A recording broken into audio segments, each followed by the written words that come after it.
কলোৱেই যে তেওঁলোকৰ সব ঠিকে থাকে নিৰ্বাচনৰ আগলৈকে মানে সিটৰ কথা পতা লাগে সিটৰ কথা পতা দিনাখনৰ পৰা গণ্ডগোলটো আৰম্ভ হয় এইটোতো ভাল কথা নহয় কাৰণ এৰা ধৰা চবেই কৰিব লাগিব কাৰণ দলৰ স্বাৰ্থ আৰু ব্যক্তি স্বাৰ্থৰ ঊৰ্ধলৈ গৈ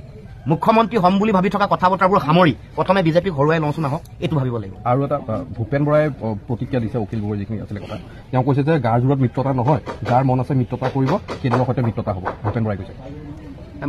মোৰ কথাটো মই স্পষ্ট দৃষ্টিভংগী ব্যক্তিগত মিত্ৰতা কৰিবলৈ যাওঁতে এইটো চাব লাগিব যে আমি বিজেপিক কেনেকৈ পৰাভূত কৰিব পাৰোঁ যদি ভৱিষ্যতৰ দিনসমূহত মিত্ৰতাৰ কথাবোৰ আহে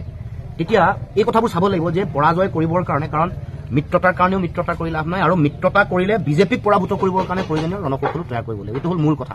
আৰু তাৰ কাৰণে সকলোৱে অলপ অলপ ত্যাগ কৰিব লাগিব নিজৰ জেগাৰ পৰা সকলোৱে তললৈ নামিব লাগিব সকলোৱে নিজৰ ইগ' অহংকাৰ সামৰি আহক আমি সকলোৱে সন্মিলিতভাৱে বিজেপিক পৰাভূত কৰোঁ এই কথাটো মৌলিক নীতি হিচাপে গ্ৰহণ কৰিব লাগিব তাৰ কাৰণে নিজৰ ব্যক্তিগত ইগ' অহংকাৰ দলীয় স্বাৰ্থ ব্যক্তিগত